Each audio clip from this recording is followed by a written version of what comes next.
our country on the path of peace and shall find solutions for issues and problems facing us. Grant us the mercy, O Lord, that we shall today also honor thy name in all we think, do and say. Almighty God, we pray thee, bless our land and all its people. This all we pray in the name of Jesus Christ our Lord. Amen. Affirmation, I solemnly affirm that I will be faithful to the Republic of Namibia and its people, and I solemnly promise to uphold and defend the Constitution and the laws of the Republic of Namibia to the best of my ability. Welcome back.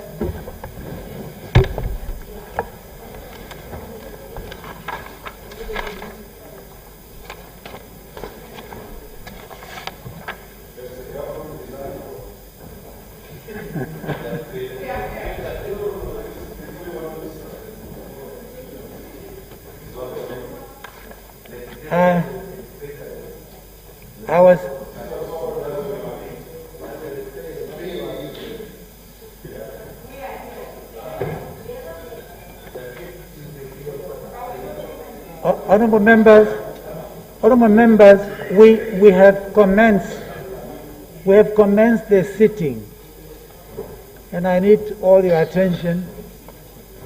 Honourable members, I have been informed by the Chief Whip of the SWAPO Party that they have designated the Honourable Johanna Kanjimi to serve on the Parliamentary Standing Committee on Human Resources and Community Development. I now declare the Honourable Johanna Kanjimi as a duly elected member of the said committee. Let's move on. Secondly,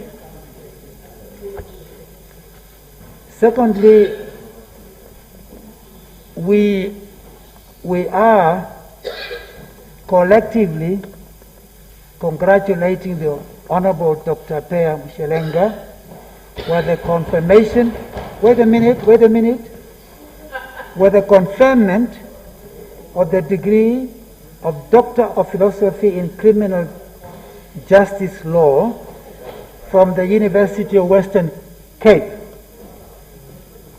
Honorable Member, warmest congratulations for a job well done.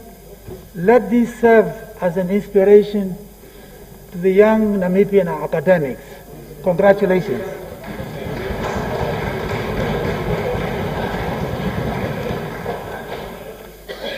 I have taken the liberty of looking up how the Honorable Dr. Peya Mshelenga might describe himself, and it's quite a long number of degrees acquired.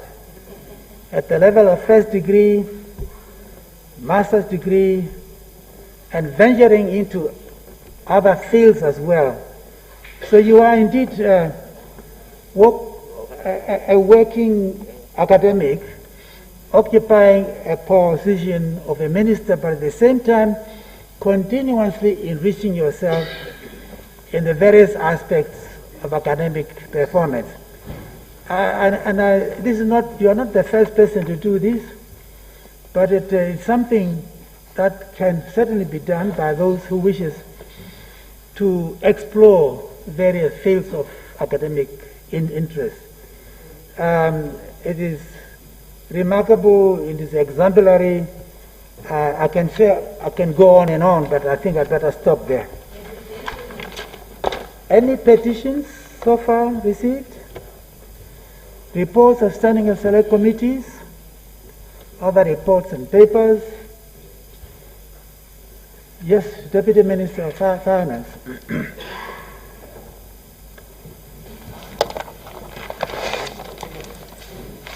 Honorable Speaker, I lay upon the table reports of the Auditor General on the accounts of the following. Electoral Commission of Namibia for the financial year ended 31st March 2020. Ministry of Information and Communication Technology for the financial year ended 21st March 2020. Ministry of Higher Education, Training and Innovation for the financial year ended 31st March 2020. Ministry of Home Affairs and Immigration for the financial year ended 31st March 2020. Regional Council for the Hartab region for the financial year ended 31st March 2020. And of the Namibian National Liberation Veterans Association for the financial year ended 31st March 2018 and 2019. I so move, Honorable Speaker. Thank you.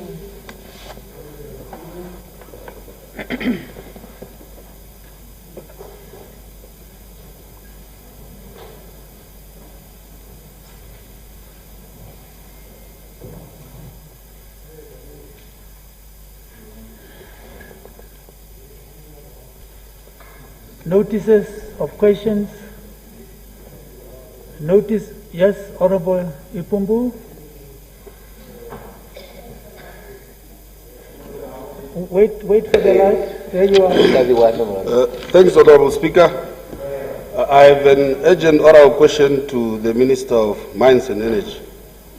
Minister of? Mines and Energy. He's not in the house. He's in Dubai. The minister, you are directing? The deputy minister. Yes. Can I have the gist of it? Yeah, Honorable. Yes, yes, please. Speaker, there is a mine in Ochozonjupa region called B2 Gold. Yes. Where today, as we are standing, there is a new company from Australia that is recruiting foreigners from Zambia and DRC instead of Namibians. I just want to find out from the minister, deputy minister, if they are aware that there is a new company called Binacat in B2 Gold that is busy now recruiting foreigners from Zambia and DRC. The question will be now, what process or which process was used as to how these people also obtained the visas to come and work here in Namibia, whereas we have thousands of Namibians that can take up the job opportunity. Okay, thank you very much. Deputy Minister, are you aware of this? Have you got a comment to make to that? Have you got any information about this? Thank you.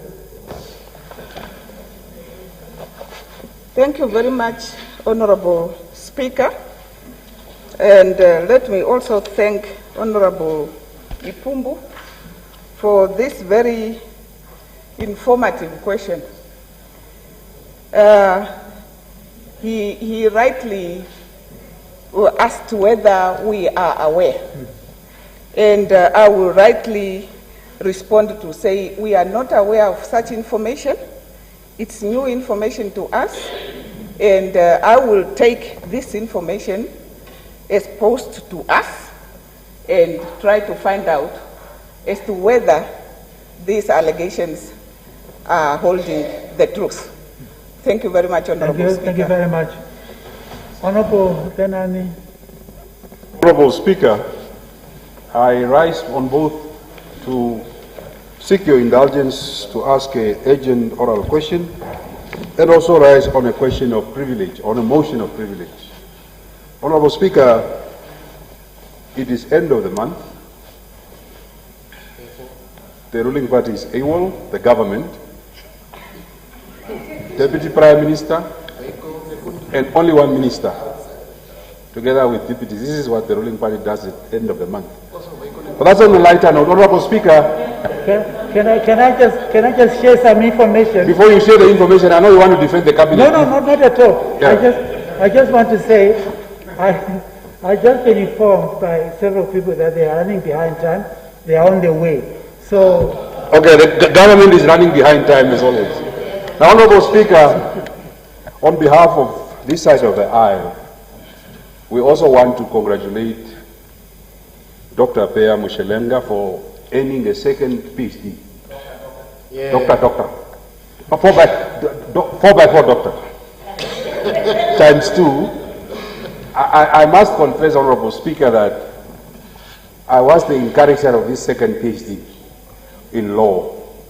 And the promise is that you will supervise mine very soon. I'll work towards that.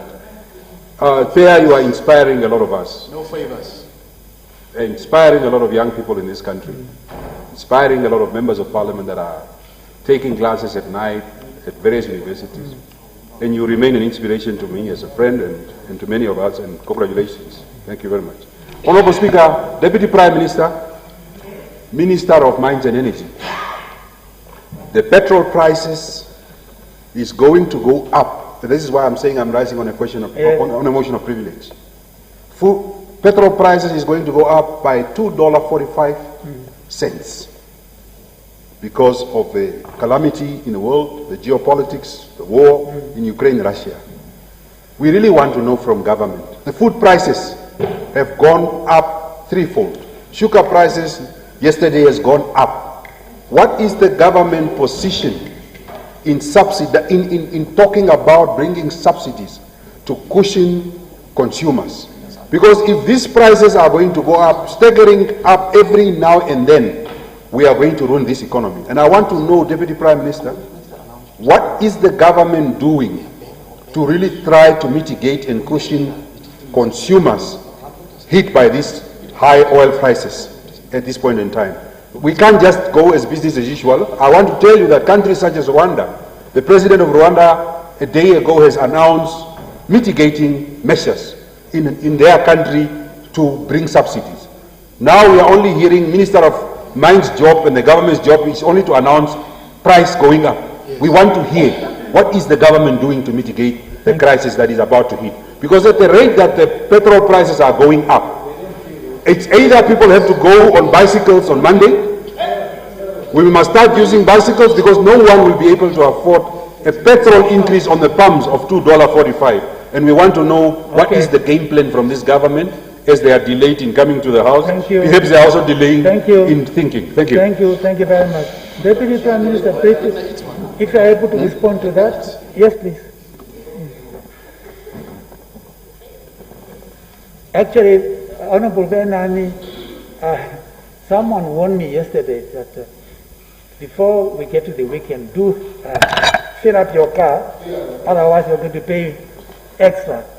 So it is. No.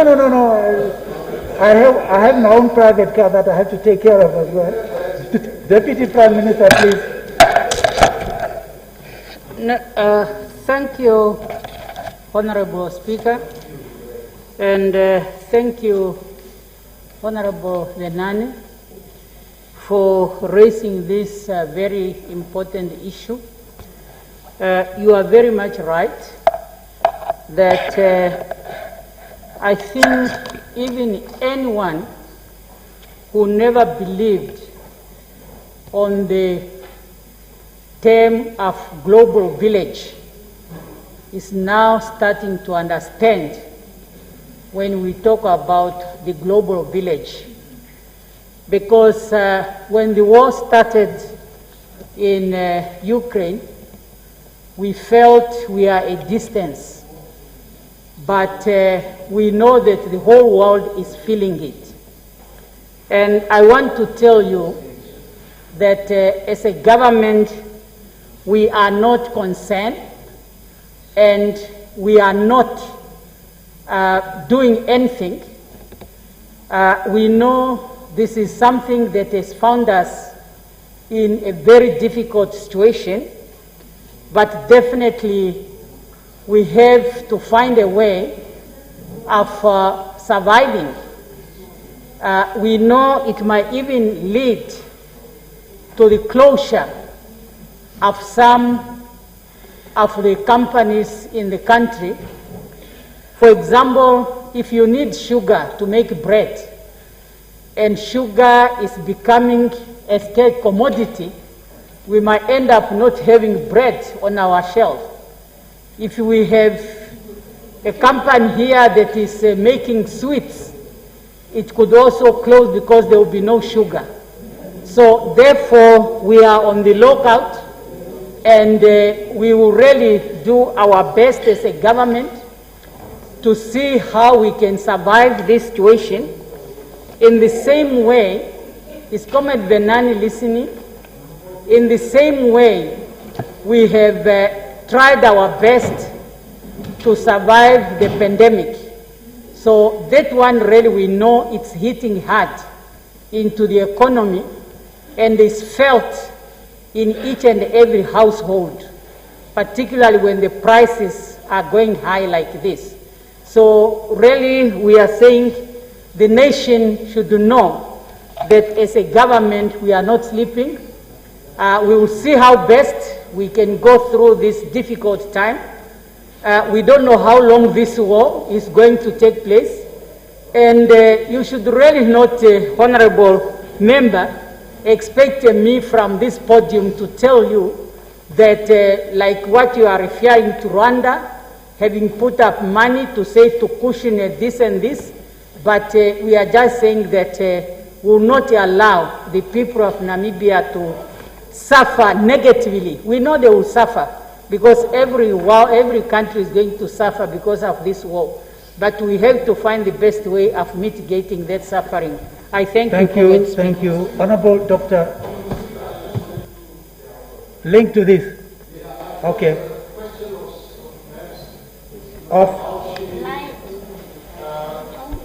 We'll wait for the right. Yeah. Yeah, I was very interested to hear I'm not much of a cook, I must say, unlike Benani and Ricky Fries. That she uses a lot of sugar in her bread. I thought, wow, that's a very nice type of bread. But perhaps it's reserved for deputy prime ministers and so on. I know Nekunti eats mahangu and so on with milk and so on. So that is one. I thought, Honorable Speaker, the question was, what will government do to help us mitigate? And the question I thought was straightforward to be answered. I don't know whether the mover of the question was satisfied, but I was waiting for an answer and it didn't come. Because this matter is so depressing that governments will have to bear a significant brunt. But if the state is the announcer of bad news only, without announcing mitigation efforts and saying we're going to do ABC, it becomes terrible on the perspective. Thank you for indulging me. I think the Deputy Prime Minister basically underlined the fact that this is something obviously the government had to look into, but she could not say precisely what particular measure are going to be taken until they had the time to do their homework. Is that how I understood it?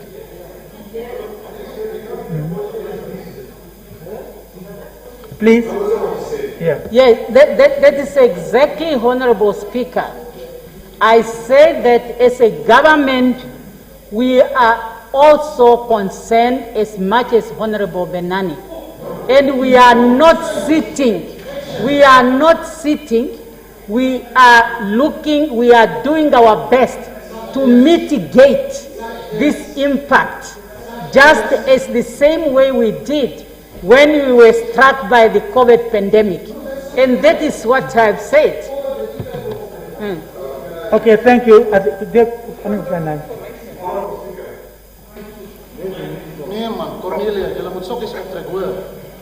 Yes, please. Ja, hulle moet soggies optrek, ja. Honorable Speaker, I think all of us as citizens, as leaders, we are concerned. But the job of being concerned is the job of this side of the House. The job of that side of the House is to show and to give political direction and solutions to the problems facing the country. Now, the Deputy Prime Minister is aware that civil servants, teachers for the last 7 years, have not seen a salary increase. We are proposing that Cabinet meets as urgently as possible and bring up mitigating factors on the table. We can't just sit here and all be concerned. Some of you must bring subsidies, and we are pushing, PDM that I lead is pushing for government to subsidize consumers in the country. Government, help meet as urgently as possible. It's a crisis situation, mitigate the situation. Don't be concerned with us. Thank you very much. Let's move on. let's move on. I'm conscious. Yes, please. Yes, Comrade Speaker, we cannot be informed from this House as a cabinet to meet as soon as possible. The cabinet has already met. The cabinet has already met. The cabinet has already, the cabinet has already met. The cabinet has already directed the Treasury Cabinet Committee together with the Cabinet Committee on Economics, and I cannot tell you what has now coming out to look into that. Thank you. Thank you. Thank so you. That is it. Dr. Iyambo, order, let's keep order. Let's order. Dr. Iyambo, it's your floor. Thank you. Order. Let's listen to each other. Dr. Iyambo. Thank you, Honorable Speaker. Order.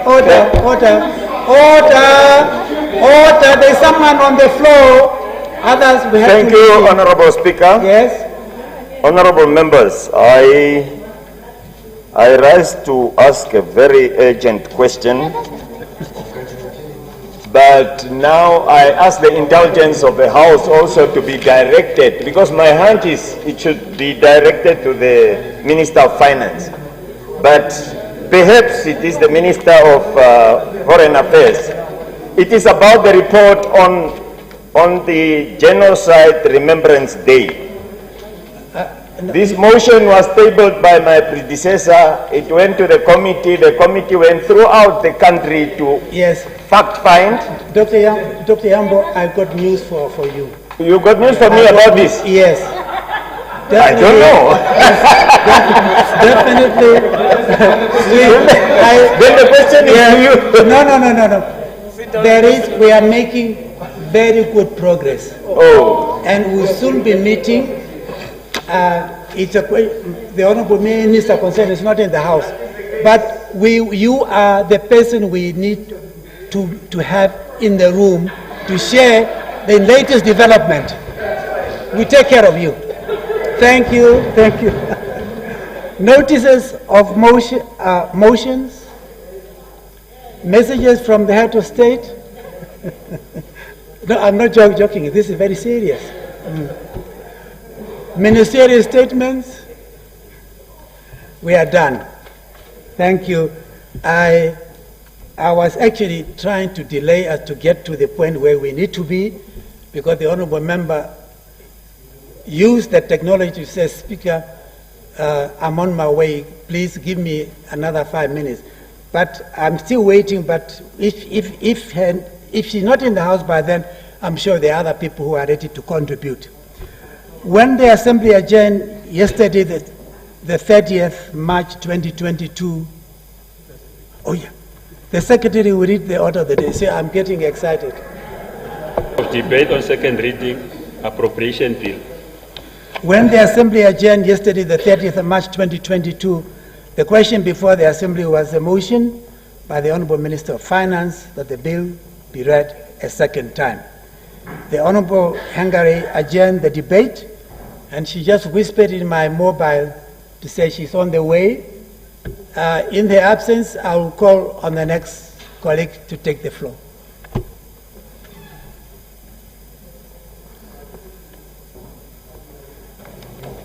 Thank you, Honourable Speaker. Honourable Speaker, honourable members, I rise to contribute to the 2022-23 appropriation bill as tabled by the Honourable Minister of Finance in this Assembly. This appropriation bill neglects a number of fundamental issues, key to them being the synchronization of the digital economy and the continued exclusion and neglect of the creative film industry. In 1995, the World Summit for Social Development held in Copenhagen recognized the imperative role that information, communication and technology, in short ICT, plays in achieving social developmental goals, particularly in developing countries. In 1995, World Summit for Social Development also recognized the fundamental role that ICT plays in facilitating communication, for enhancing communication for civil, political, economic, social and cultural life, and further ensuring respect for civil, political, economic, social and cultural rights. The Namibian government has in the vein recognized the importance of ICT towards holistic national development in a number of policy documents. The Vision 2030 document states that ICT will act as an integral sector in the economic development of the country by the year 2030.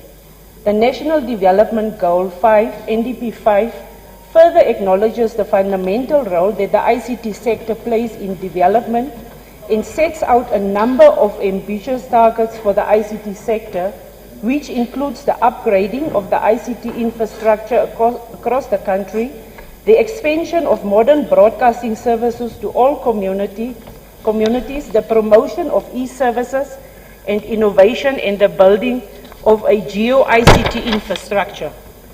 The Harambee Prosperity Plan for the period 2016-17 to 2019-2020 also set very ambitious goals and targets in terms of ICT. Goal 14 of HPP1 earmarked to cover 80% of the Namibian population with broadband by 2020. Secondly, it aimed to achieve 80% broadband connection and usage to all primary and secondary schools to allow e-learning by 2020, which is passed. Honourable Speaker, it is however safe to conclude that neither the objectives outlined in Vision 2030, the NDP 5 or the HPP1 regarding the streamlining of ICT as a fundamental player towards economic prosperity have been realized. The ICT sector in general and the Ministry of Information, Communication and Technology in particular have been severely underfunded since independence. And the 2022-23 appropriation bill tabled by the Honourable Minister of Finance gave us another lucid indication that the ICT sector remains a non-priority for government. Honourable Speaker, honourable members, the Honourable Minister has themed his budget as one that will re-image a better future for the youth. In the modern economy, a better future for young people cannot be re-imaged without the radical streamlining of the digital economy into aspects of the economy. Government has over the years shown no political will to do this and has continued to underfund the ICT sector. In fact, by the end of 2022-23 financial year, the combined allocation to the Ministry of Information and Communication Technology will only total a mere 1.4 billion over the 3-year period, which is severe gross underfunding of a sector purported by government to being a key player towards holistic national development. The underfunding of the ICT sector is not only confined to the Ministry of Information and Communication Technology, but it traverses across the entire government. This remains very weak emphasis on streamlining ICT into the operations of critical ministries such as the Ministry of Education, Arts and Culture for e-learning and the Ministry of Health and Social Services for the inculcation of e-health. Most importantly, the budget has consistently failed to derive a plan to integrate young people into the 21st century digital economy. Honourable Speaker, honourable members, it has become evident that millions of jobs in the future will require a great level of advanced digital literacy skills. Neither the budget nor any other government policy speaks to breaching the gap between, I don't like to be interrupted, or any other government policy.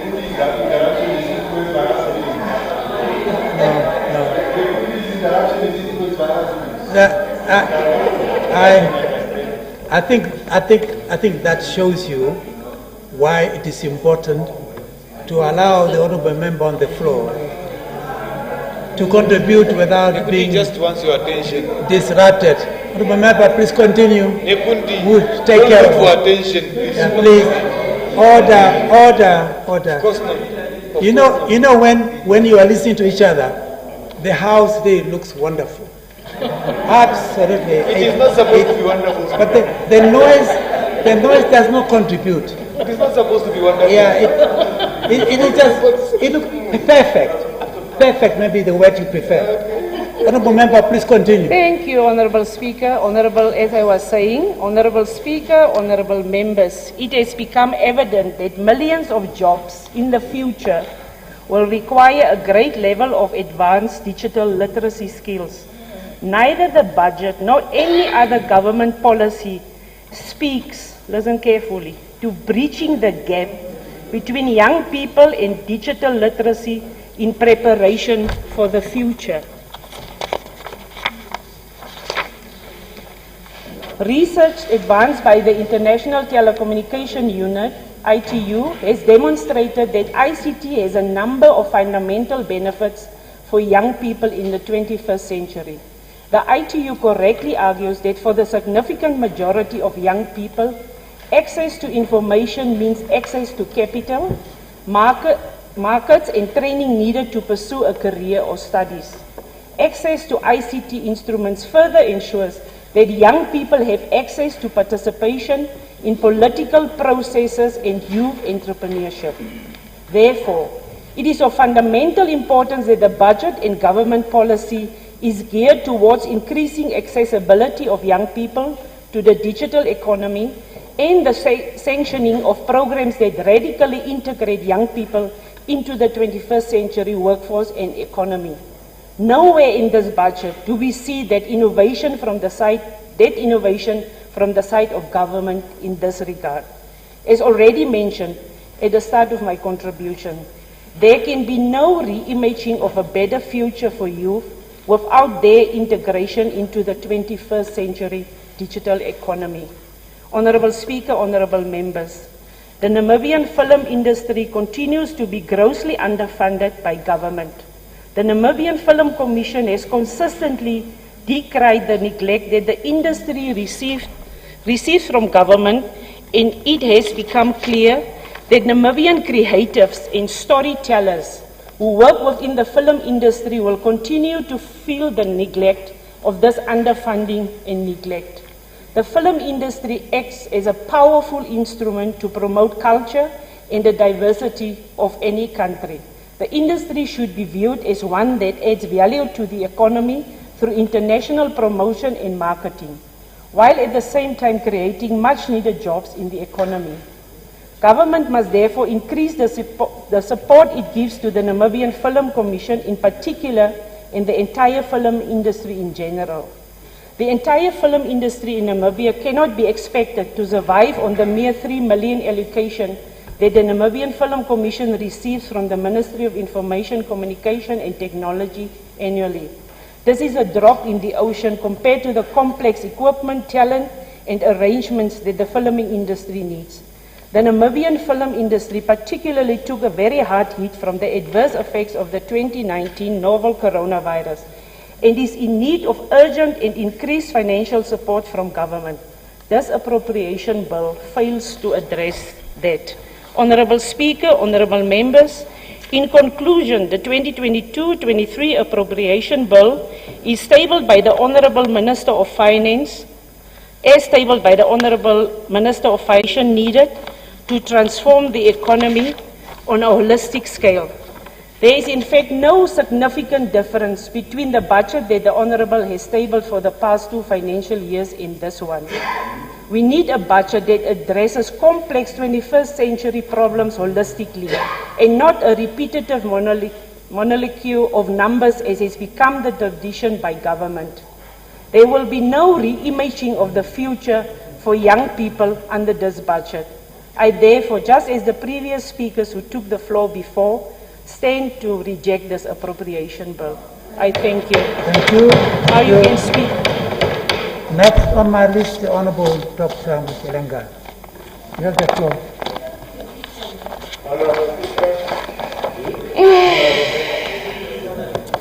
I raised 2 contribute to the budget debate for the financial year 2022 to 23.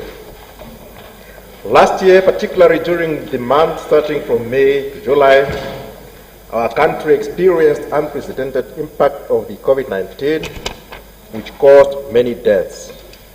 This necessitated stringent measures like lockdown and travel restrictions. These unavoidable hardships further exacerbated the disruption of our economy. Worst affected were upcoming small businesses which do not have fiscal reserves to subsidize losses resulting from economic contractions. The majority of these are the youth. It is thus important that plans are put in place to support young entrepreneurs and youth self-employment schemes and targeted programs aimed at reducing youth unemployment. It is for this reason that I support the allocation of 144 million in the MTEP period to support the Development Bank of Namibia's lending facilities to small and medium enterprises and youth entrepreneurship. Targeted youth resource allocation is important for sustainable economic growth. Similarly, SMEs play a vital role in economic development. This is expounded by Jordanian academic Rara Al-Haddad, who together with other academics from Pakistan and Vietnam co-authored a publication titled "The Role of Small and Medium Enterprises in Employment Generation and Economic Growth, a Study of Marble Industry in Emerging Economy," where they surmised that the foundation of industrialization is boosted by a well-organized system of SMEs, for they bring flexibility in the economy against worldwide economic fluctuations. Honorable Speaker, resource allocation to the justice sector and investigation institutions are crucial to ensure a robust criminal justice system, including the fight against corruption. I take note of the fact that public order and safety sector is the third largest beneficiary of the budget distribution, totaling 36.6 billion in the MTEF period. It is my hope that a substantial amount will be allocated to investigations in order to ensure speedy finalization of cases. While on this point, I would further like to underscore that a framework should be developed on cooperation between investigators and prosecutors to overcome challenges associated with criminal investigation and ensure an expedited criminal justice process. Yours truly has made detailed scientific suggestions in his recent academic discourse titled "Investigator-Prosecutor Collaboration, a Framework for Improving Namibia's Criminal Justice Process."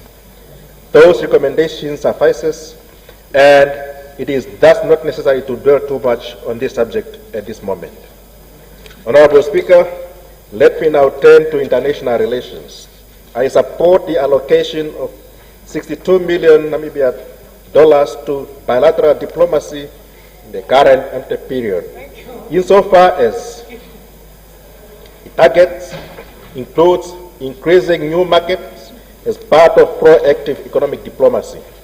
I am aware that the work of traditional diplomats in this drive is largely complemented by specialized diplomats from sector ministries and by the presidency, which is the bureau of the chief foreign policy maker.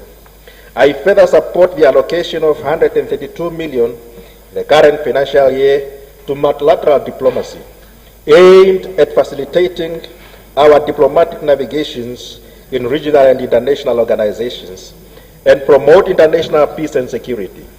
The mentioning of international peace and security reminds me of recent developments in global politics. It is important at this juncture to contextualize the dynamics of international relations and international law. Extending sphere of influence by one great power result in geopolitical transformations. It further inevitably generates contestation by another great power that few prevailed upon. You would recall that during the process leading to Namibia's independence, somewhere, somehow, there were those hell-bent on linking Namibia's independence to the withdrawal of Cubans from Angola as a way of contesting the sphere of influence from others in the Southern Africa region. It did not matter that was happening in distant locations. I leave it to honorable members to ponder about a scenario when scheming takes place at one's doorsteps. Honorable Speaker, war is bad, as it causes catastrophic sufferings. But I would like to emphasize that all lives matter. We should not be selective and cherry-picking about the war in Eastern Europe. Let me call a spade a spade. That war is as bad as the war in the Middle East. All lives matter. Day and night, women, children, and elderly people of Palestine are losing lives, and others are left maimed. Yet the United States have vetoed United Nations Security Council resolutions against Israel's occupation of Palestine, starting with the resolution S/10974 in 1974. All lives matter. That war is as bad as the war in the Sahrawi Arab Democratic Republic. The lasting solution to the conflict there has been treated as a peripheral issue over the years. All lives matter. The occupation of both Palestinian and Sahrawi territories has witnessed flagrant violation of international law by Israel and Morocco, respectively. In his academic discourse titled The United Nations and the Question of Palestine, a Study of International Legal Sovereignty, former United Nations legal advisor R.D. Imseis expounded adequately on the requirements of international law for occupied territory, namely that the occupying power should not forcefully further objectives that are illegal in nature, including population transfer and civilian settlement. Further, illegal occupation does not entitle the occupying power sovereignty over a territory. Many in the world have committed sins of omission insofar as they remain silent when they observe the violation of three just questions of international law, namely prohibition of a forceful occupation of territories, obligation to respect the right to self-determination, and obligation to refrain from subjugation and domination imposition. It is flaxmoxing. All lives matter. All states should respect the United Nations resolution on Cuba that seek to bring to an end economic sufferings. It is schizophrenic in nature for one to present himself as a champion of the cause of people elsewhere in other continents while subjecting his neighbors to untold sufferings. All lives matter. The people of Cuba deserve better than being unreasonably subjected to unjustified economic sufferings. With these words, Honorable Speaker, honorable members, I support the 2022-23 appropriation bill and medium-term expenditure framework for 2022-23 to 24-25. And I thank you. Thank you. Next, Honorable Morova.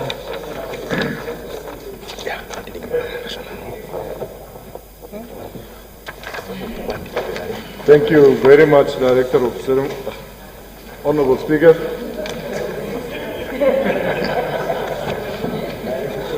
I rise to make my contribution to the 2022-2023 budget on behalf of the UDF. The proposed government spending for operations indicates that 65 billion and development spending stands at 5 billion, while revenue income is estimated to be 59.7 billion, meaning that we are 11.1 billion short to meet all our expectations. This means that we have to borrow money from somewhere. We know that government revenue is diminishing, as is said, due to COVID. But I believe that we need to change gears and start to take drastic action because it is hurting to hear that there is already a 15 million fraud at the newly established NAMRA, the very institution which has to ensure government revenue is showing cracks just as it has put on its running shoes to take off in administering tax revenue. Having read through the budget statement of the Minister of Finance, I must honestly say that only the youth programs and initiatives are to be catered for during the coming MTEF period. But it is also clear that only the upgrading of the Independence Stadium is the only capital development project. The big question, however, is whether this tender will be allocated to a Namibian company to ensure the circulation of that money in the Namibian economy.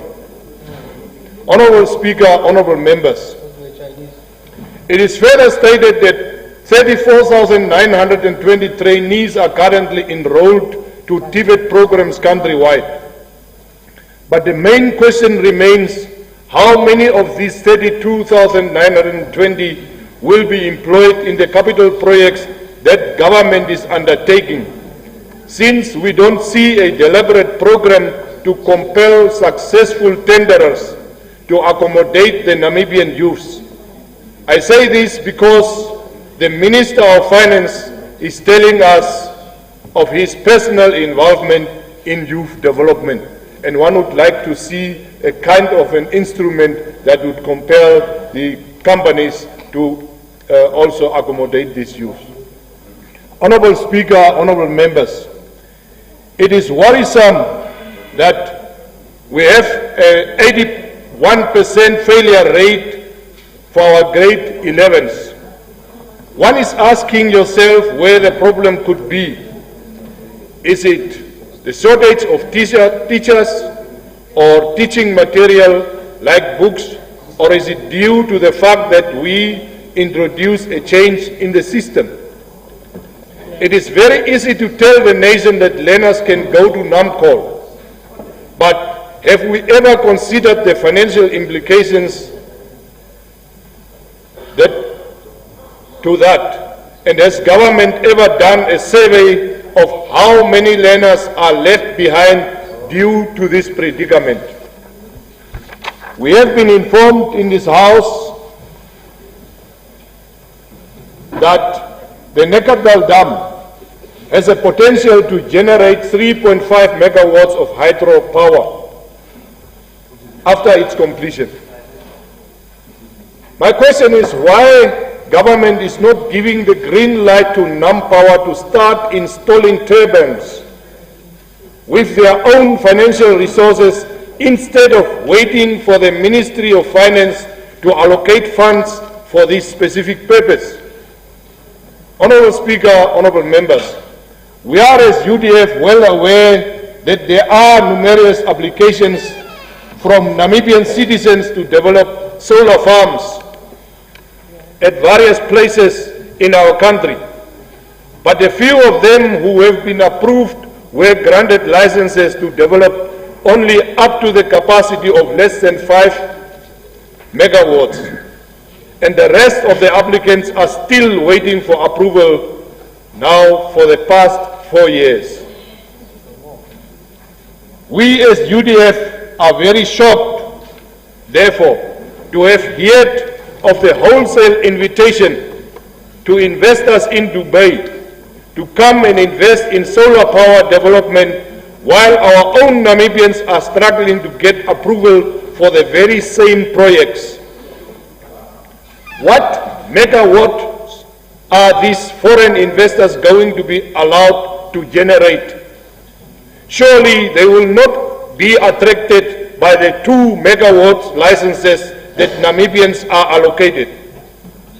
Why should we as leaders operate in ways that marginalize Namibians economically and advantage foreign investors? But we as UDF pray that this is not happening to align ourselves as silent partners with these foreigners.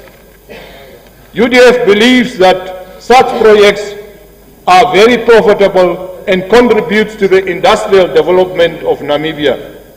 And we therefore urge our government to make funding through the Development Bank of Namibia available to Namibians to embark on a large scale in these projects.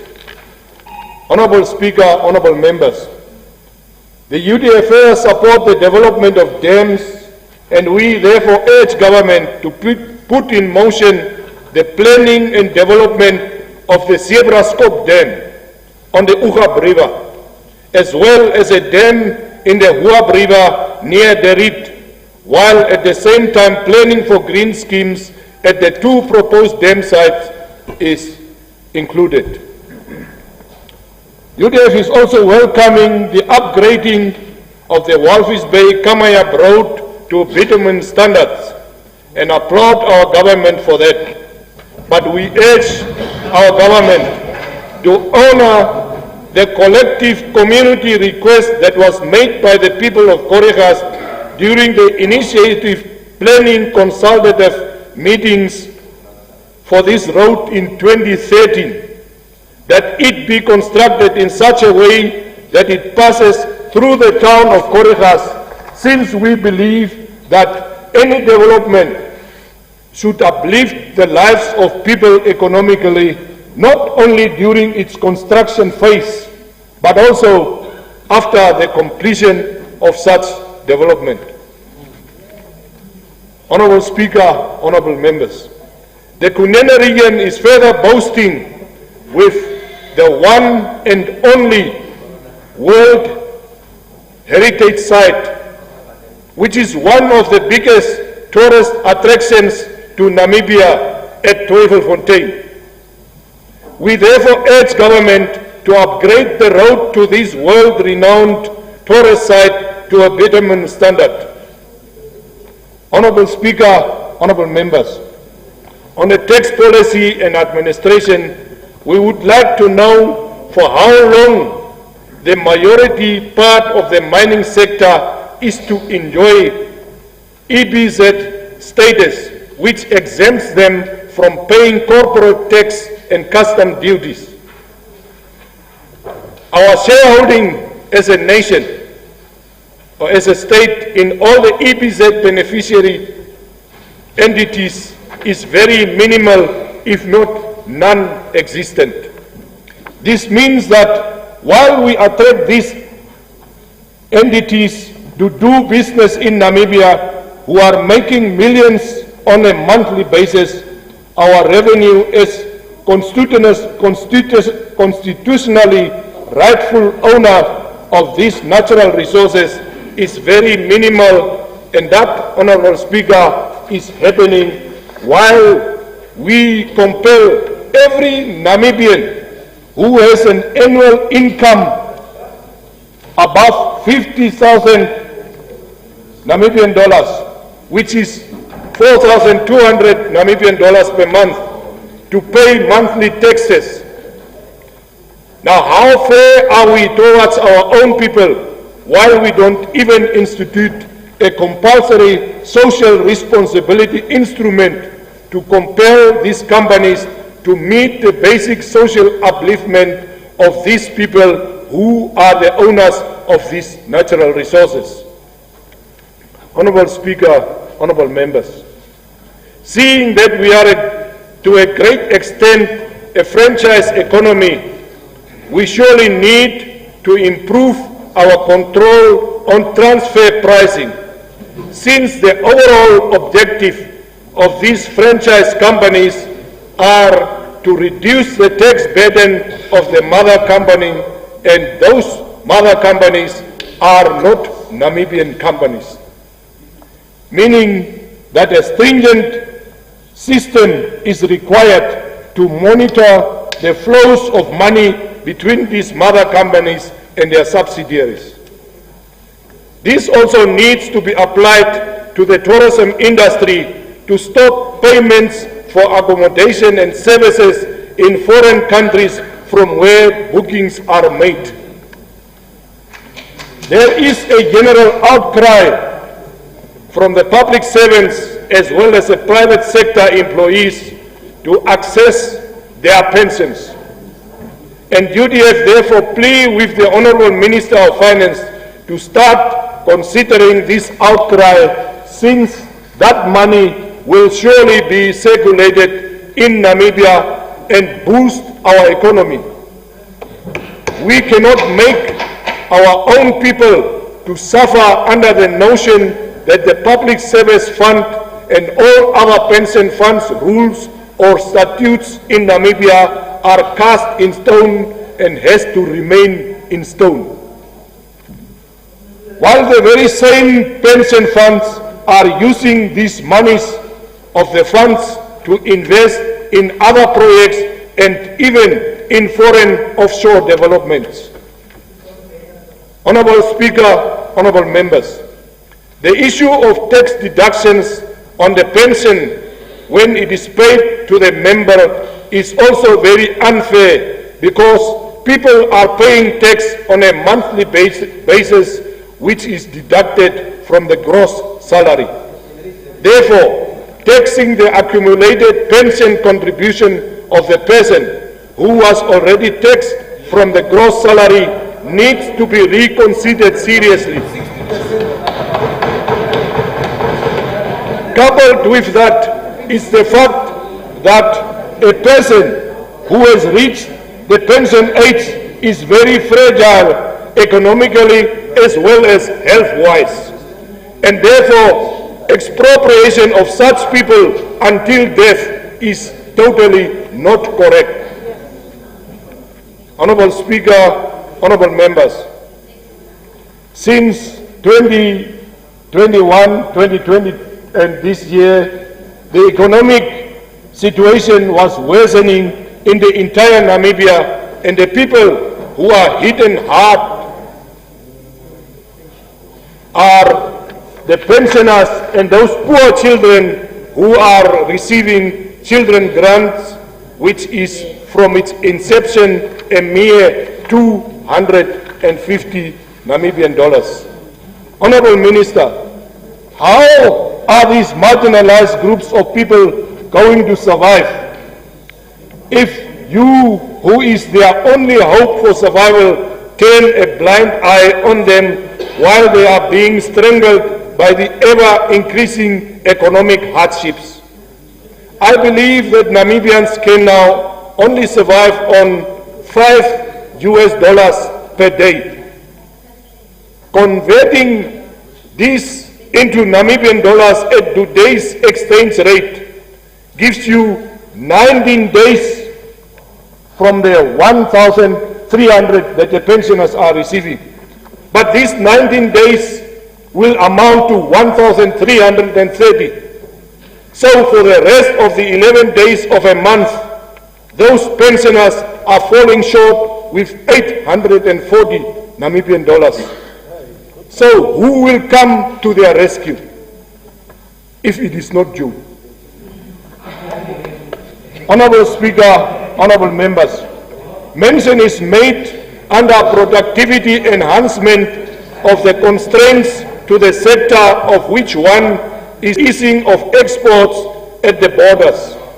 Honourable members, I fail to understand while these products are transported under refrigerated conditions, are continually exporting these products via Cape Town and do not use the harbours of Lutteritz and Walvis Bay, which has been deepened.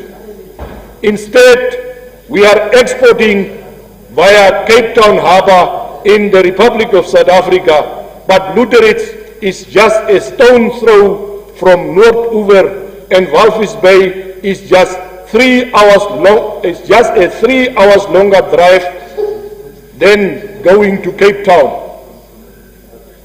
By using our harbour, we can provide more employment to our own people, while the export tax will also have to be paid to our Namibian tax authority, which will mean more revenue to our coffers. Honorable Speaker, honorable members, we can design the best plans on paper for the people of Namibia.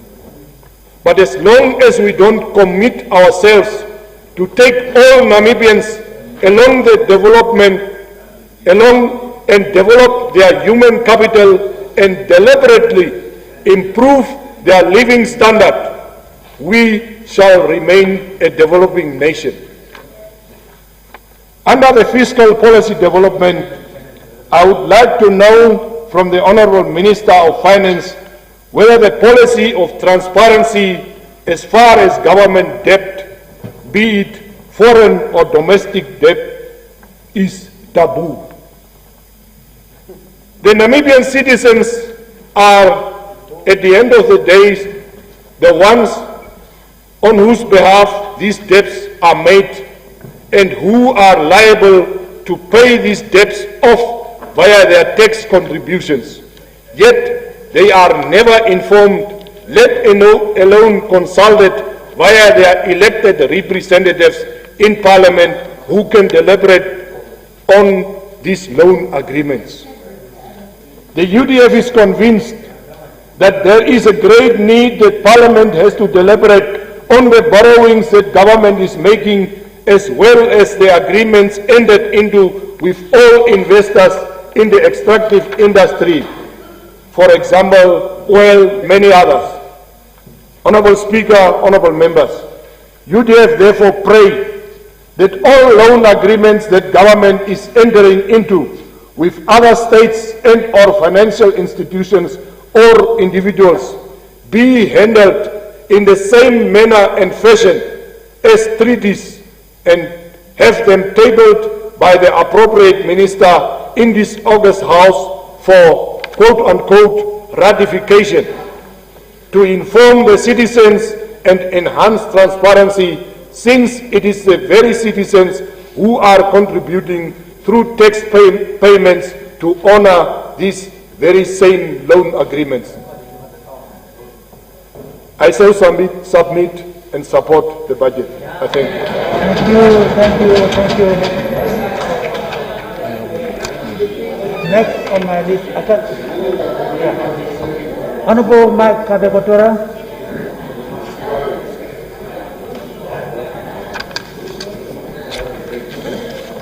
Yeah, thank you very much,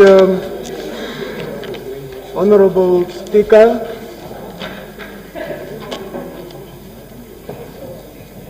Honorable Speaker, I want this House to take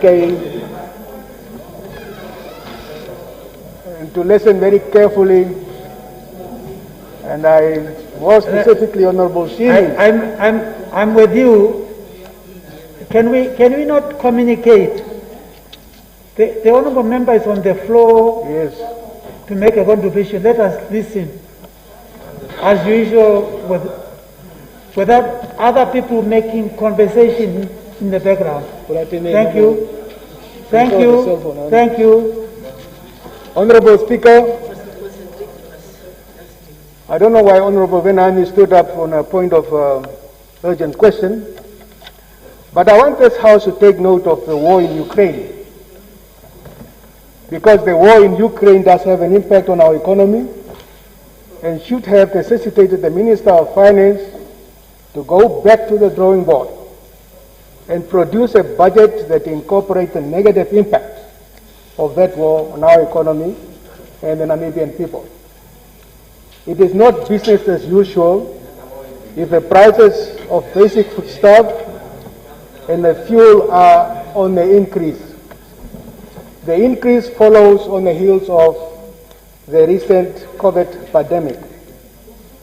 And a responsible government that cares for its citizens will not turn a blind eye on these external factors. And I'm happy that the Deputy Prime Minister is actually saying that that is work in progress. That's very good. In debating this budget before us, we should be aware and constantly remind ourselves of the fact that the tabling of a budget is a constitutional provision, and the constitutional obligation given to the legislature to consider the budget must be taken seriously.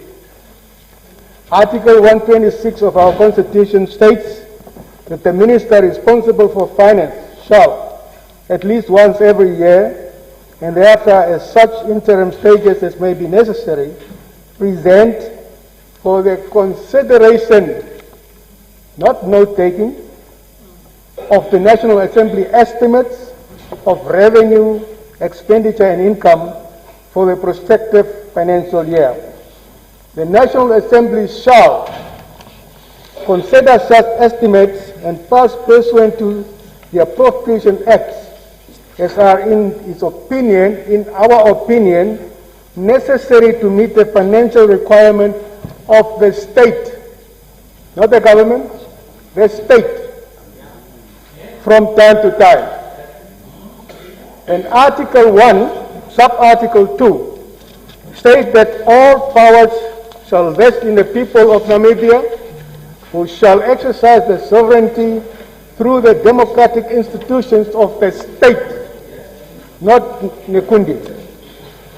Article 1 went further to define the three organs of the state. And I want the Honorable Minister of Finance to listen very carefully on this one.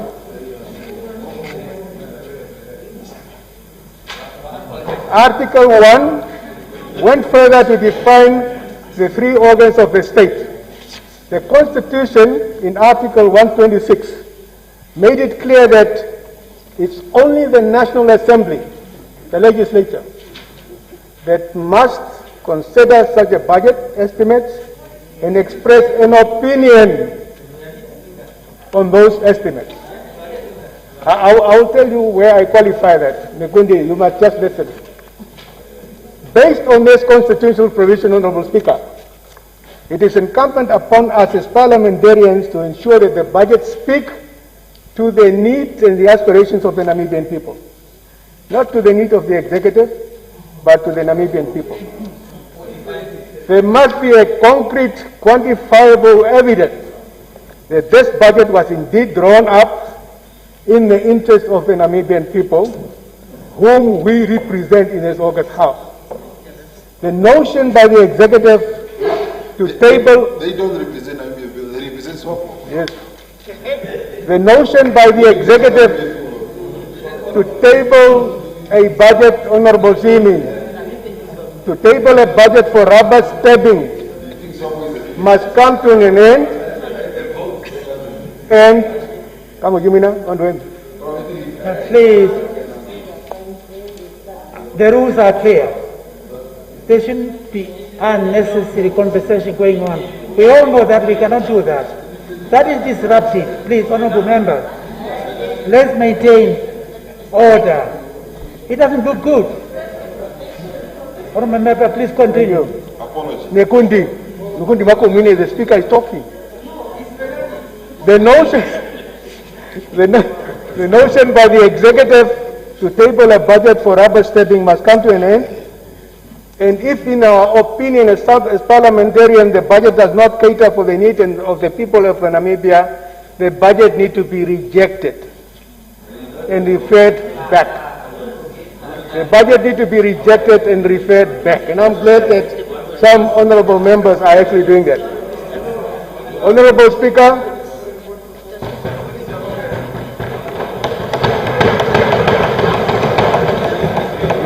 put that in there. Honorable Speaker, Namibians, for your information, need a better life. They need food. They need housing. They need quality education. They need a better healthcare services. They need clean water. They need land. And the unemployed need sustainable jobs. Many of these remain a pipe dream for the majority of Namibians. Does this budget cater for the basic needs of the Namibian people? The answer is no. Honorable Minister, have you ever wondered how is it possible that Namibia, a country with such a small population, endowed with so many riches, is swimming in a pool of poverty? Have you ever considered why Namibia's economy is outperformed by countries with little or no natural resources. Honorable Minister, I know that the SWAPO government will always blame the negative economic indicators on the apartheid system, the external economic environment, commodity prices, the war in Ukraine, the opposition parties, and everything, and everything under the sun but themselves. Never themselves. Yes. It's always the other person. And I'm sure, Honorable Speaker, that the ruling party must have forgotten by now that in their own calendar there was a year of introspection. There was a year of introspection. They went to Bushiri for introspection. Yes, where they ought to have examined themselves to understand what and how SWAPO is contributing to the collapse of our economy. Honorable Speaker, Namibia is known for an extreme income inequality, and globally, Namibia has the third largest income inequality in the world. Yet, the government is quoting statistics suggesting that poverty in Namibia has reduced substantially, while in 2021, Namibia ranked second in the world as a country with the highest Gini coefficient. Second in the world with the highest Gini coefficient. In other words, I don't know whether we understand that or not, but I don't need to explain. I will ask Nekundi to explain to the rest. The government must admit that nothing substantial was done over the period of 30 years to ensure equitable wealth distribution. Listen carefully, to ensure equitable wealth distribution. And the wealth is still in the hands of the whites, plus some politically connected blacks. That's the reality. It also indicates that. Please, let's keep order. Please, order. No. Honorable Simi, it also indicates that the unwritten rules and self-enrichment and channeling wealth through the politically connected is detrimental to the entire nation. It also demonstrates that corruption is predominantly prevalent in the upper quartile. Mamun disruptor. Continue, please. Continue. Order, please. Order. We don't need that. It also demonstrates that corruption is predominantly prevalent in the upper quartile of our income brackets. And that is why the gap between the rich and the poor is widening. Honorable Speaker, Honorable Shihimi, you tabled a budget with a very inspiring and attractive theme of re-imaging a better future for the youth.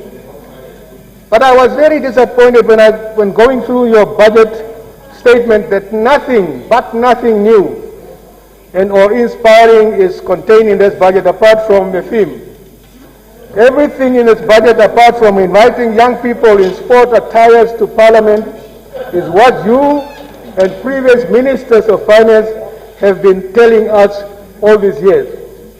Let me give you some parental advice, Honorable Simi. The youth of today are well informed compared to the peers of yesterday. The level of understanding is much higher than that you can imagine.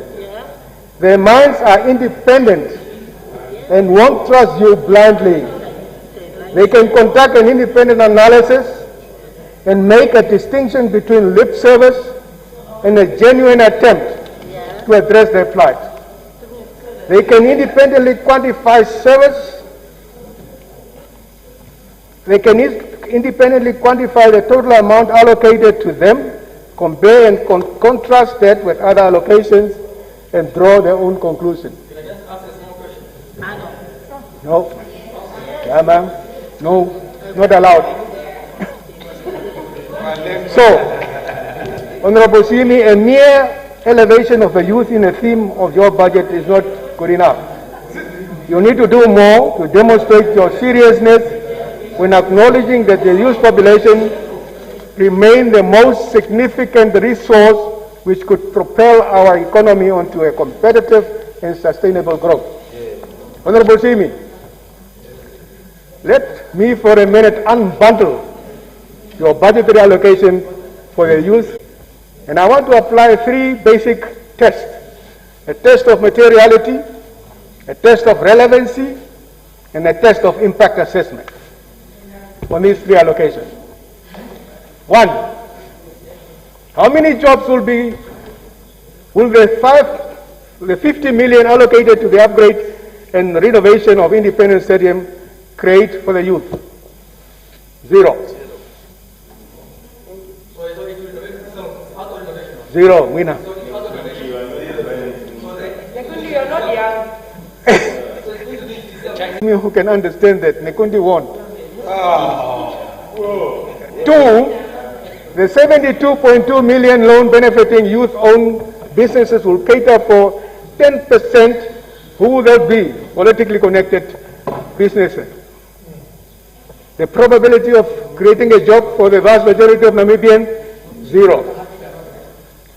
The preferential treatment and reservation scheme for youth-owned enterprise for contract to supply of goods or services of 50 million and less, again, politically connected. The vast majority, 0. The 86 million that you say is a scholarship from Germany, that is futuristic. We cannot even know when those jobs will be coming into our economy. The minister, on the basis of your budget speech, made a remark to say that you recognize that the scope for further expenditure consolidation has thinned significantly. Now you're moving into sustainable economic growth. I was really surprised to hear that from you. In other words, you were handling expenditure to the detriment of economic growth. I don't know how you do it. Honorable Simi, state-owned enterprises, among all of them, Namib is perhaps one of the most strategic SOEs that hold the greatest potential in this country. Now, I'm not saying that because I was there, I'm saying that because that is the truth. Allowing Namib to be liquidated will put many other enterprises, including Namport, at risk of having to have a going concern issue. Our road infrastructure, I must now run, they're playing with my time. Our road infrastructure will depreciate at an accelerated rate because of that, and the road accidents will increase drastically, while the landlocked countries who identified the port of Walvis Bay as a preferred gateway will be forced to find other alternatives. There is absolutely nothing wrong with Namib, nothing wrong with their business models, apart from a few technical competencies that need to be acquired. And I blame the government of the day for what is happening in Namib. Why? The government has failed to maintain the infrastructure, the rail infrastructure in Namib, because it was the government's responsibility. 2, the previously advantaged managers who used to be with Namib went and they created transport companies that went in direct competition with Namib. That is the problem of Namib. Those are the things that you have to look into before you even go to liquidation. Honorable Minister, the government's financial commitment to the veterans of liberation struggle, you had to make a commitment, but you failed to honor those commitments. As a consequence, those who are in advanced age might depart from this world without getting any from the promises that you've made. Based on current allocations to this group, who sacrificed their lives for the independence of Namibia, it could take anything between 12 to 15 years, 12 to 15 years to clear the backlog. There is a saying in Afrikaans that goes like, belofte maakt skuld. Yes.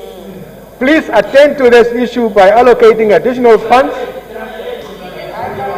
Belofte maakt skuld. Allocate funds so that these people can get the 50,000 and the 200,000 that have been allocated to them. Honorable Speaker, let me use my 3 minutes and a half to demonstrate one thing to the Honorable Minister of Finance. Honorable Minister of Finance, the issue of providing a ceiling to everybody across the board without a due consideration of who they are is dangerous, to say the least. You have allocated 110 million to the National Assembly as a ceiling. That's the ceiling that you gave them.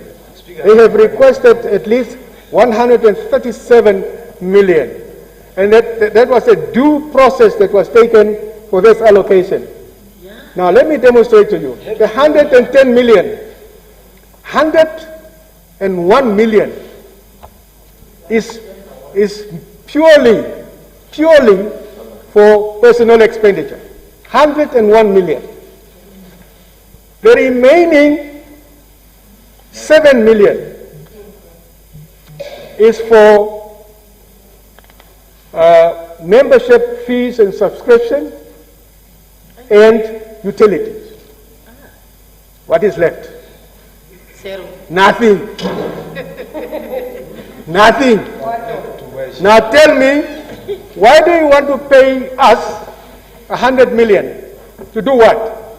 If we cannot fulfill our judicial responsibility of going out to do oversight and scrutiny. Why do you want to spend the 100 million for? Honorable Shimi, it is shameful to allocate 20. Don't say it's shameful, say it's shameful. Oh, yeah. No. To allocate 29,000 for the core function of Parliament. You must be ashamed of your government. 29,000 for the core function of Parliament. In other words, transport, traveling, oversight, scrutiny, and everything will have to be catered for with a mere 29,000. Is that true? It is true. Honorable Simi, my appeal to you. I know that you are a quantitative person. I want to make an appointment with you to sit down so that you can understand that Parliament is not a ministry. Parliament is one of the pillars of the state. Yes. And cannot be budgeted as a ministry. You make a bloody mistake by doing it. Please, Honorable Simi, I want you to take this thing very seriously, and I'm prepared to demonstrate to you that you are doing an injustice to Parliament. I want to thank you. Thank you. Thank you.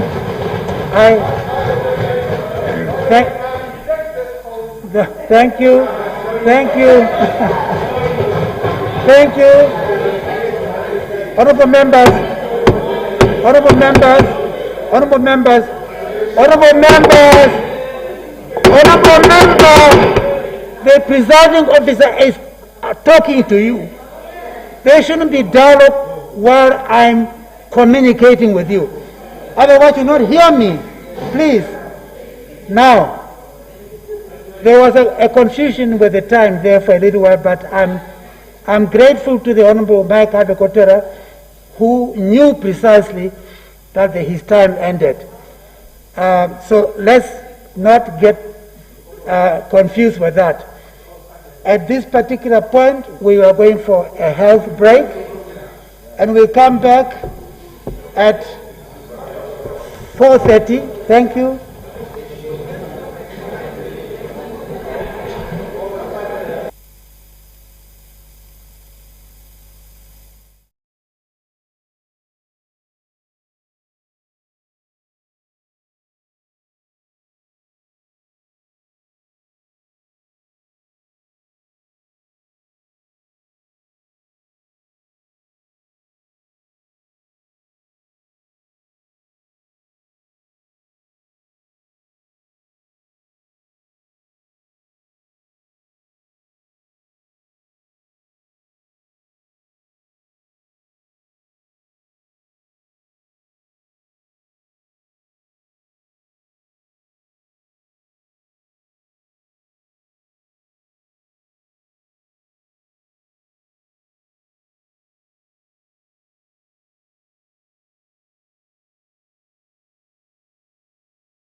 Welcome back. We continue with those who are ready to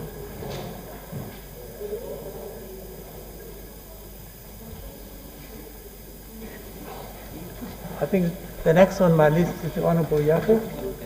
Deputy Minister, you have the floor. Yes. Thank you very much, Honorable Speaker. I rise to make a contribution towards the discussion on the budget statement as delivered on 24 February 2022 by the Honorable Minister of Finance, Honorable Ipumbu Shimi. Let me take the opportunity, Honorable Speaker, Honorable Members, to thank the Honorable Shimi and his team for managing our public monies, a responsibility the Minister is carrying out to the best of his ability. Yes. With high ethical standards, Yes. even in these trying times, which we all experience. Yes. The budget statement of the 2022-23 financial year. Honorable Member, let me just, the timer seems to have gone off. Just hold. It's going to create confusion. I will keep the time. Yeah. Yes, I noted the minutes. Thank you, Honorable Speaker. Just hang on. Just you want to check to make sure. Yeah. Thank you. It's all Continue. Okay. Thank you, Honorable Speaker. Once again, the budget statement of the 2022-23 financial year was presented under a well-thought-through theme. We have 36 minutes. We have 36 minutes left. We want to use up 9. We have 36 minutes left. Please, we'll deal with that. Please continue. Yeah, that one. The budget statement of the 2022-23 financial year was presented under a well-thought-through theme, namely re-imaging a better future for the youth. Honorable Speaker, honorable members, I'm not going to speak on allocated amounts to respective OMAs because I fully understand why these amounts were allocated the way it was allocated. Indeed, individual votes will come where these amounts will be debated on. Budgets are always controversial, we know that, when it is discussed in the House. But it is pleasing to know that a good number of programs and provisions have been highlighted in this budget statement as depicted on pages 5 to 7. My first question, when I read all these provisions, Honorable Speaker, was, are all these youth-focused programs and initiatives well known by the youth? How well are they informed to have access to these opportunities? If informed, does information reach all those that are under the category of youth? Those who have somehow access to the mentioned programs and provisions, do they participate?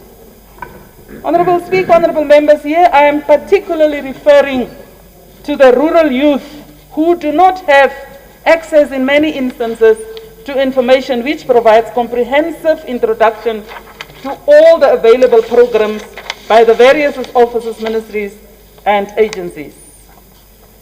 When programs for youth are crafted, it should be of great importance to provide maximum opportunities to young people to identify issues that greatly matter to them.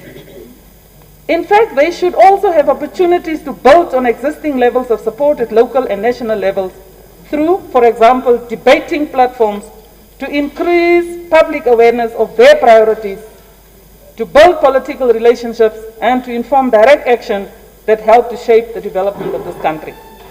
Honorable Shimi informed the House, as on page 3, that he spends a great deal of his free time around young people, engaging them. This should be, in fact, all of us as members of Parliament, as representatives of our electorate through different political parties, to do the same. and not leave the responsibility to the portfolio ministry or then to Honorable Shini. Of course, we do have our individual responsibilities, so do we have our collective responsibilities as members of parliament in the National Assembly. That's why we have politically assembled parliamentary standing committees. All I say is, let us all stand up for the youth. It is a topical issue that is cutting across all honors, so that we honor the theme of this budget statement. Honorable Speaker, honorable members, allow me to quickly move to page 23 that speaks to foundational infrastructure. These are facilities, services, and installations needed for the functioning of a community or society. Apart from the various public enterprises who complement the work of government in line with their respective mandates, there are also many other individuals, known and unknown, who have moved to the center stage to invest personally in foundational infrastructural development.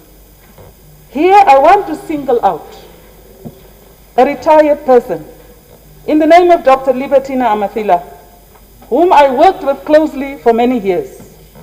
Dr. Amathila, even in her retirement, still identifies the needs of communities, and from that perspective, and because she understands the importance of infrastructural development, has built classrooms, hostels, kitchens, dining halls, and clinics where marginalized communities are residing. I know collaboration in this regard is nothing new, because the social sector is filled with many examples of partnerships, networks, and these aforementioned joint efforts. Let us therefore publicly recognize in some way from platforms like these such remarkable people whilst they are still alive. These are examples of collective impact initiatives which we must appreciate. Lastly, Honorable Speaker, honorable members, I want to commend the Ministry of Finance for the tax relief program which ended January the 31st, and now the to be introduced modified electronic filing tax relief program which will run for 12 months to offer much needed relief to taxpayers. However, I have a concern, Honorable Speaker, honorable members. Income tax deduction from salaried employees in government have put such employees in demands. I would argue that those dealing with income tax deductions from salaries are really not doing their jobs properly. Honorable Speaker, honorable members, there are surely important concepts and procedures under the Income Tax Act that prescribe specific rates for deduction from salaries of salaried employees. How is it possible that these procedures are not known and followed as to how much shall be deducted from an assessee salary? It so happens that an assessee gets one day out of the blue an order to pay arrears in huge amounts which accumulated even over 5 years. The question is, who is at fault?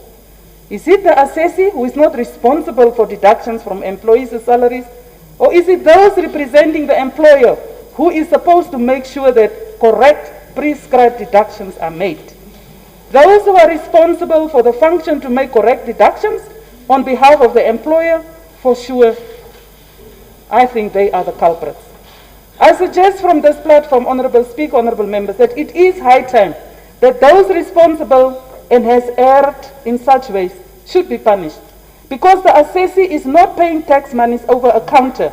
It is deducted straight from the salary. Coupled with the income tax deductions is the deductions for the contributions to the medical aid scheme. Same story. Correct or prescribed amounts are not deducted for the number of beneficiaries, and all of a sudden you are told the money deducted was less than the prescribed amounts. Again, Honorable Speaker, honorable members, it puts the main member in a very awkward position, because you have to pay first the outstanding huge amount before you can enjoy further benefits, or the card is blocked. Really? Yes, I have gone through this.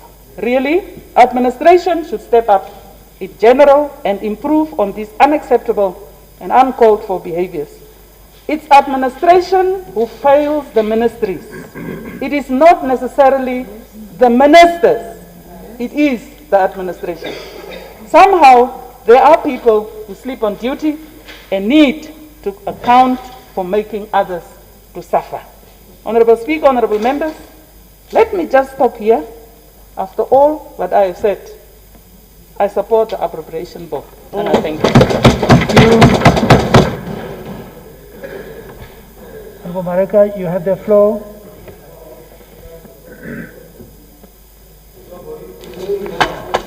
Beingire.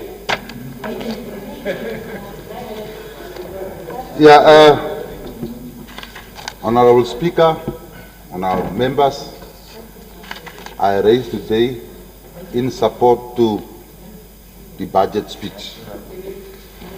Please allow me to express my sincere appreciation to all our heroic frontline workers who did a commendable job during the height of the COVID-19 pandemic, under the leadership of His Excellency President Hage G. Geingob and the Honorable Minister of Health and Social Services, Comrade Kalumpi Sangula,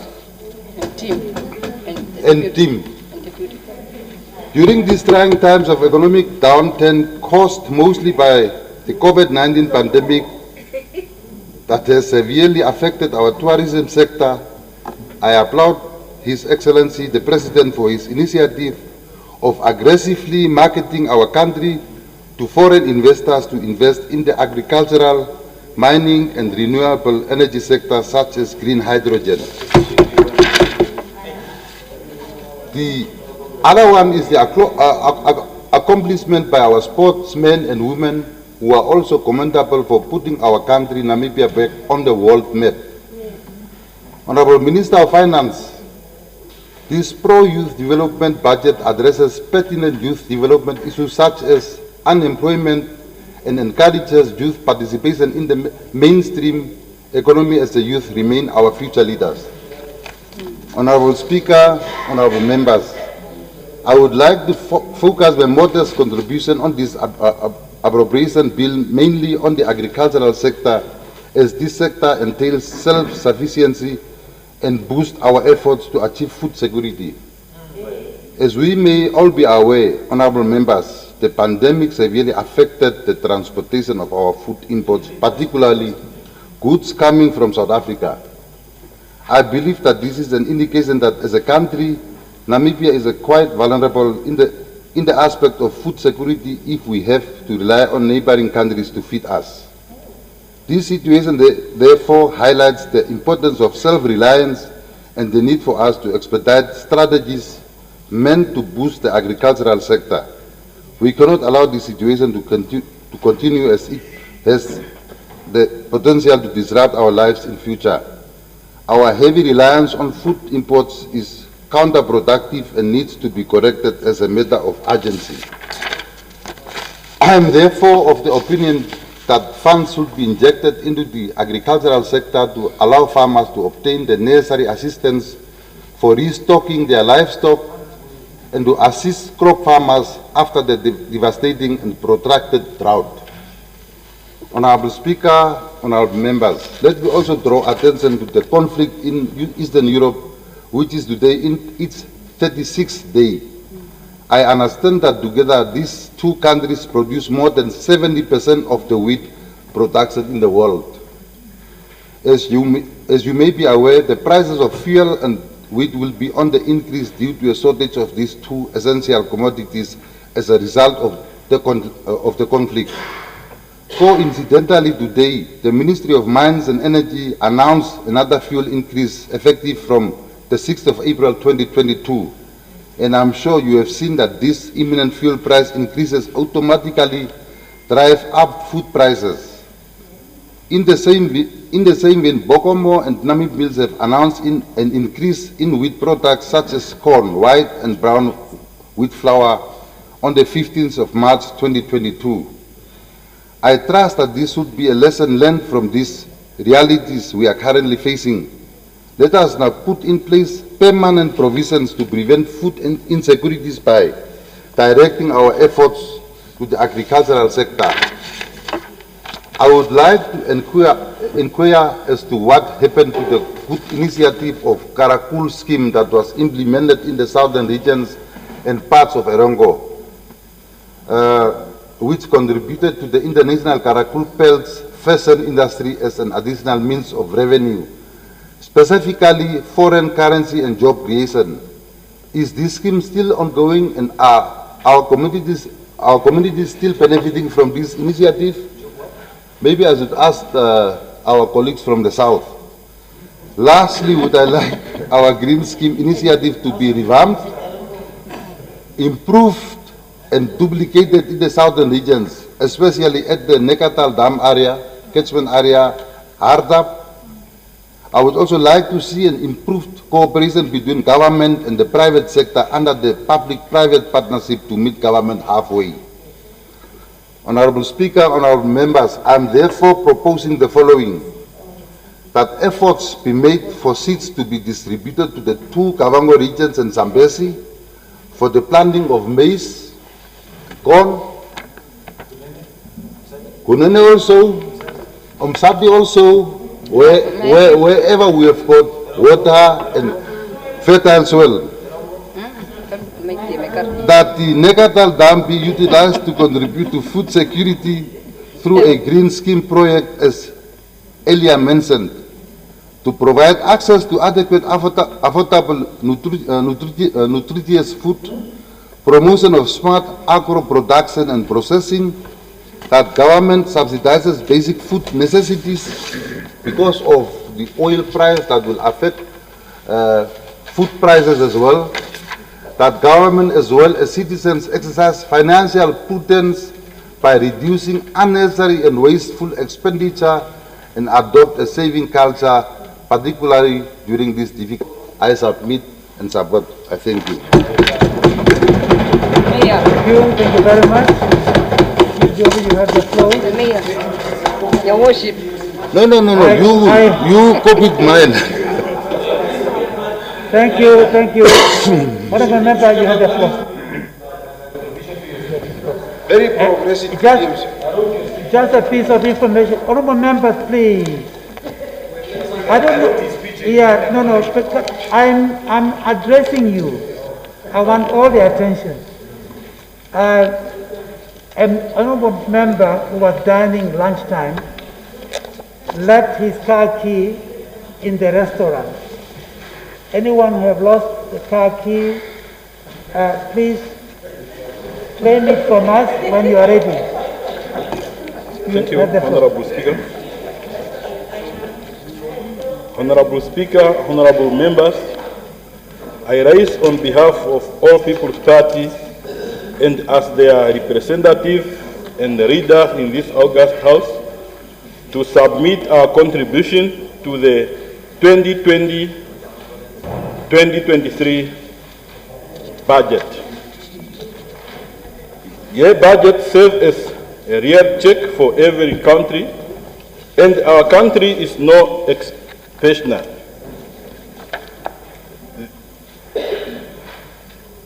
As it details the financial position and the government expenditure for a particular financial period, our primary study for the budget has identified numerous anomalies and the continuous carry spending by government aimed at benefiting the executive and their cronies. Just as previously, so-called pro-poor, pro-growth budget could do nothing for the poor and the manager-graced members of our communities. This year's budget theme and dedicated by the Minister to the youth under theme reimagining a better future for youth require careful consideration from all of us so that it is not another pep talk at the beginning of the year with no or little result when assessed and evaluated later on. The APP is of strong belief that themes must be so devised to give hope to a depressed nation as of Namibian are among the classified unhappiest people in the world, and our youth are facing a highest unemployment and cannot be noticed with the budgetary force of promise. Is that a point of order? Please, okay, let me hear you. It's okay. Okay. What is the point of order? I want to ask him a question. Or is he making a maiden speech? Please. Please. Yes, please. Is it a maiden speech? What is the point of order? No, I'm asking. Is that a maiden speech or one can? Yes. I think so. No, it is not. It is not. It is not. It is not. It's okay. Thank you. Please continue. Thank you. Honorable, it's not a maiden speech. Yes. The member is a long-standing member of the House. Please continue. Our youth facing highest unemployment and cannot be entrusted with budgetary force of promise. They need real support, real investment, meaningful creation of job and opportunity to enhance and improve their skills so that they can access the labor market with proper jobs. Overall, 2022-2023 budget is in perspective. Honorable Speaker, honorable members, the 2022-2023 budget decreased to 61.5 billion from the 67. Sorry, honorable. Our budget decreased to 61.5% from the 67.9 billion in 2021-2022 budget. This is a 10.4% reduction. Our government is trying by all means to increase expenditure by investing in strategic areas and boost the economic growth. Through projection indicated that the country's economy is expected to grow during financial year. The prolonged sluggish decline over years has put a dent on livelihood of our people. Hence, any news of decreased budget is not favorable to us. Again, the three biggest beneficiaries from the budget include the social sector, economic sector, and the public safety sectors. Sectors such as education, health and social services, and safety and security continue being the biggest beneficiary. But what are the return on investment? Let me zoom in those outlying beneficiaries and put forth our position and concern. Education sector. This year, education sector, both basic and tertiary, received a combined higher allocation of the budget totaling 17.4 billion. This is continuation of the highest allocation over the years, but as a nation and as from us as a political party, such investment should meaningfully translate in addressing perennial challenge faced by the education sector, or else the investment are in vain. Why dispute this level of investment? Is our education system performing below expectation? What is needed and how best could we make use of these invaluable resources to level up to optimum performance within this sector? The APP is of the belief that efficiency and effective utilization of resources in the education sector be prioritized so to reap optimum benefit of our investment for the benefit of our children and this nation. Health sector. Another sector receiving lion chunk but hanging on to thread with an eminent collapse. The health sector has been allocating whopping 8.4 billion, but we have hospital collapsing, clinic without medication, and ambulance that are not roadworthy and collecting dusty in hospital backyards. Where our elderly people are dying at home, rampant corruption has brought this ministry almost close to collapse, and our people are in dire need of public health service, are the victim of such maladministration. We are applauding the ministry and his team for their tireless effort during COVID-19 epidemic. The APP requires a similar dedication, commitment, and engagement from the ministry to transform this ministry to benefit our people. Universal healthcare